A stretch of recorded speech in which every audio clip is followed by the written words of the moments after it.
Neno kinywa kwa lugha ya Kigiriki ama Kiyunani, tafsiri yake ni ncha yenye silaha ama ncha ya silaha. Kila mtu ambaye jirani yake ncha ya silaha. Yaani kinywa chako ulicho nacho ambacho Mungu amekupa ni ncha ya upanga, ni ncha ya mkuki, ni ncha ya silaha yote.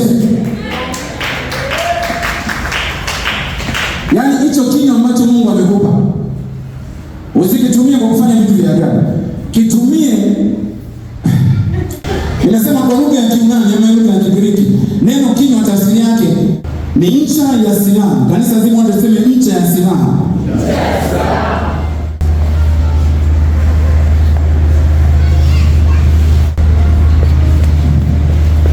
Kuna mtu mmoja alikuja akaniambia, "Pastor, ninasumbuliwa na hiki. Nina uvimbe mahali fulani." Nikamwambia, "Sawa, mimi nitakuombea.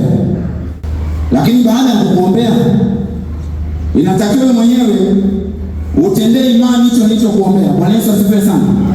Yaani ukifanyia kazi hicho ambacho nimefanya nini? Nimekiomba. Nikamuuliza, "Si una kinywa?" Namuona hapa sana kinywa, kunamuuliza, "Si una kinywa?" Na yeye alikuwa mjanja, kwani mchungaji hapa anaongea na nani? Si unaona ongea na kinywa hicho hapa. Kaambia, "Si una kinywa?" Akasema, "Nina kinywa." Nikamwambia, "Tumia kinywa chako." Nikamwambia, "Tumia kinywa chako kufukuza huo uvimbe." Nikamwambia, "Tumia kinywa chako kufanya nini? Kufukuza huo uvimbe." Na unapofukuza huo uvimbe, usiufukuze kwa hofu na mashaka. Ufukuze ukiwa na mamlaka, ukiwa na imani kwamba hiki ninachokifanya kinafanya kazi katika ulimwengu wa roho. Ndio maana yake. Yaani unapolifukuza tatizo, usilifukuze kwa hofu. Usilifukuze kwa hofu. Lifukuze ukiwa na imani kwamba nalifukuza na nafanya nini? Linatoka. Nikamwambia, "Tumia kinywa chako." Akaenda. Miezi 6 nikakutana naye mahali. Nikamuuliza, "Vipi? Ile shida bado inaendelea?" Akaniambia, "Pastor, si uliniambia nitumie kinywa?" Na nilitumia kinywa. Hilo tatizo halipo leo. Limepotea kabisa. Wengine wao wanasema, "Mungu anafundisha imani." Nakwambia, kama una imani huwezi kumpendeza Mungu. Yaani Mungu anampendeza na yule mwenye imani. Huyu mdada alisimamia imani yake na kinywa chake. Si Biblia imesema kwa moyo mtu akafanya nini? Akaamini. Lakini kwa kinywa akafanya nini? Akakiri. Kwa hiyo kwa moyo wake aliamini kwamba ile tatizo linaondoka. Alafu kwa kinywa chake akalifukuza.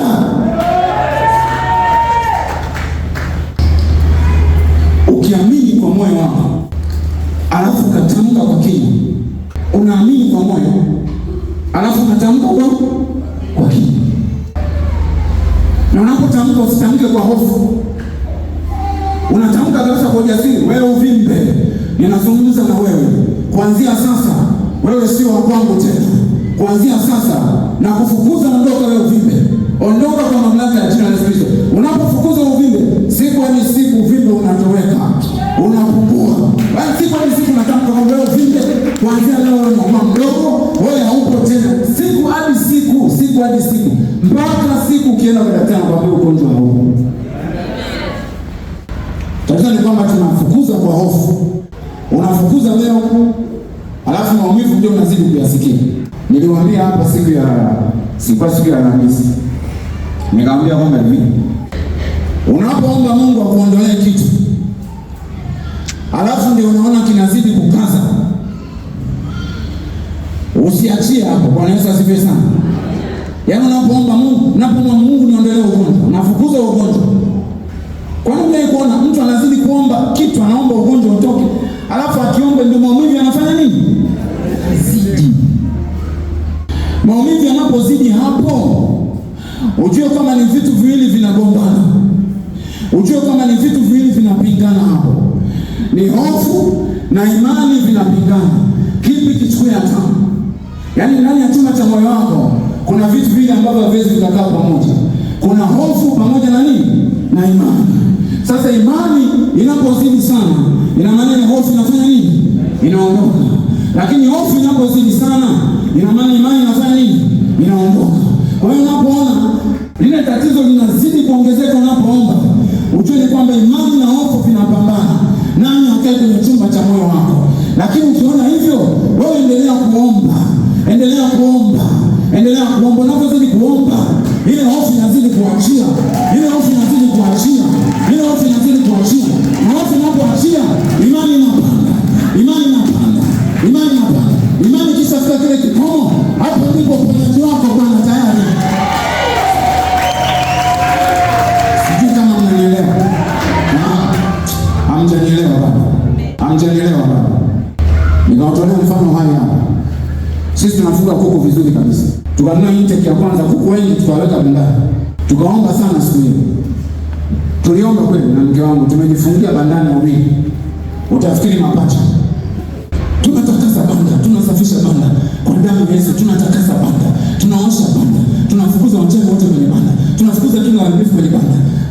Tukamaliza vizuri. Mke wangu akaniambia safi. Tulinunua kuku kama 20. Kesho yake kuku karibia 18 wote wamekufa. Sasa swali, ni nini kilikuwa kinapambana na sisi? Ama ni vitu gani vilikuwa vinapambana huko ndani ya mioyo yetu? Hofu na imani. Lakini hatukupata hofu. Tukasema hata kama wamekufa 18, tunaleta wengine. Tukaleta wengine. Tukaomba tena. Kesho yake tukaamka. Tukakuta kuku ni wazima na wanaendelea vizuri, na wakatanga wakatotoa kwa kuku wengi kabisa. Lakini maana walipokufa wale 18, ni imani yetu ilikuwa inajaribiwa. Lakini napenda kukutia moyo, hata kama imani yako inajaribiwa, wewe endelea kuomba. Na wafundisha wanafunzi wangu, mkiniona hapa ama wakiniona kule, nitakuombea, lakini zaidi nakufundisha jinsi ya kuomba. Bwana Yesu asifiwe sana. Ninakufundisha zaidi jinsi ya kujisimamia mwenyewe. Niliwahi kuitwa semina kanisa moja, nikafundisha hivi somo la kufundisha watu kuomba. Nilitolewa mkuku. Mwambie jirani yako nilitolewa mkuku. Mwambie jirani yako alitolewa mkuku. Sijakusikia. Mwambie jirani yako mtumishi alitolewa mkuku. Arusha tunasema alitolewa babu. Sema tu alitolewa babu mtumishi. Mchungaji alitoka huko na Biblia yake, anatangaza kuanzia huko getini, huyu mtumishi simtaki. Anakuja kuniibia washirika, simtaki. Simtaki. Nikamwambia mimi kwanza sina asili ya wizi. Mwambie jirani yako mtumishi wa Mungu sio mwizi. Sema tena, hana asili ya wizi ndani yake. Hana asili ya wizi ndani yake. Sasa kuibia washirika. Na hata ukiniangalia usoni, unaona sura ya wizi hapa? Hapana. Sinauliza, unaona sura ya wizi hapa? Hapana. Unaona sura ya ujambazi hapa? Hapana. Unachoona ni kitu gani? Neno.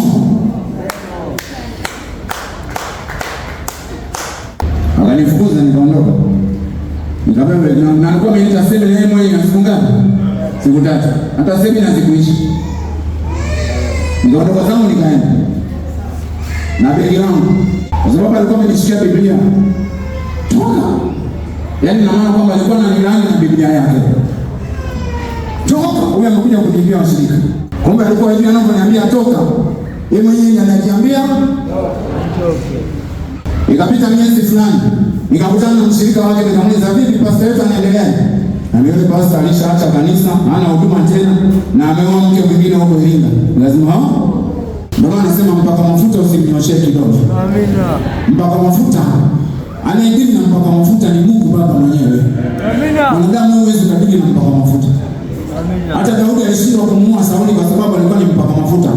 Sauli alikuwa na marungurugu yake, mafurufurugu yake, lakini Daudi hakuruhusiwa kumuua kwa sababu ni mpaka nani? Mafuta. Sasa nataka nguvu ya neno ndani yako. Mwambie jirani yako nguvu ya neno ndani yako. Ifukuze kila uharibifu kwenye maisha yako.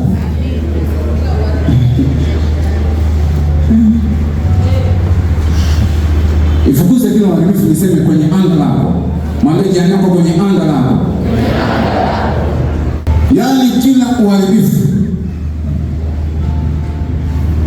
Biblia inasema siku kwenye mstari gani, nasema kwamba uharibifu na mauti usikie. Uharibifu na mauti vikasikia. Kwa hiyo maana uharibifu una masikio. Mwambie jirani yako uharibifu una masikio. Na mauti na masikio.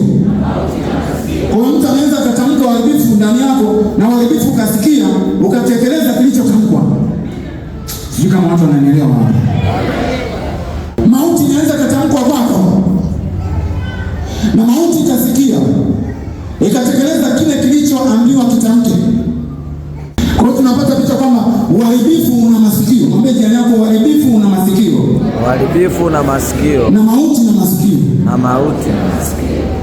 Na napozungumzia kwa habari ya mauti hapa, sizungumzi kwa habari ya mauti tunayoijua. Inaweza kuwa mauti kwenye kazi, mauti kwenye akili za watoto darasani, mauti kwenye ufahamu, mauti kwenye biashara, mauti kwenye kile unachokifanya. Ndio maana nikakwambia kama anga lako limegubikwa na nguvu zingine mbaya, ina maana kazi yao ni kutamka uharibifu, kazi yao ni kutamka uharibifu, kutamka uonevu, kutamka mauti. Lakini na sisi Mungu ametupa kinywa kilichojaa neno lake, na sisi tutatamka kile, yaani tuwarudishia wao. Bwana Yesu asifiwe sana. Yaani uharibifu uliotamka kwako, na sisi tunatamka tunawarudishia wao. Sioni kama mnataka tuwarudishie. Kama mtaki tuwarudishie, tufunge ibada tuondoke. Mnataka tuwarudishie? Amina. Kanisa mnataka tuwarudishie? Amina. Mko tayari tuwarudishie? Ulimwengu wa roho ni halisi. Mwambie jirani yako, ulimwengu wa roho ni halisi. Ulimwengu wa roho ni halisi. Chochote unachokiona katika ulimwengu wa mwili kinakuwa kimeratibiwa rohoni tayari. Na unachokiona umeachishwa kazi sahihi. Mwambie jirani yako, hiyo sio bahati mbaya. Hiyo inaratibiwa hata kabla wewe hujajua. Hata ukiona mume wako anakuchagukia ghafla, mambo yanabadilika kwenye ndoa, usifikiri umekuwa ghafla. Mwambie ulimwengu wa roho hauna ghafla. Ulimwengu wa roho hauna ghafla. Yaani iliratibiwa kabla. Hata ukiona kanisa linakuwa na shida, vurugu ndani ya kanisa, usifikiri ni ghafla. Mwambie jirani yako, iliratibiwa kabla. Iliratibiwa kabla. Unashangaa mama anakuwa ni mjamzito, miezi mitatu mimba inatoka. Mwambie jirani yako, iliratibiwa kabla. Iliratibiwa kabla. Sasa na sisi, hiyo taa ya Mungu iliyo ndani yetu. Mwambie jirani yako, hiyo taa ya Mungu iliyoko ndani yako. Taa ya Mungu iliyoko ndani yako. Nasema kwa sauti, taa ya Mungu iliyoko ndani yangu. Taa ya Mungu iliyoko ndani yangu. Rudia tena, taa ya Mungu iliyoko ndani yangu. Taa ya Mungu iliyoko ndani yangu. Mwambie nafukuza uchafu wote. Wengine wanashangaa.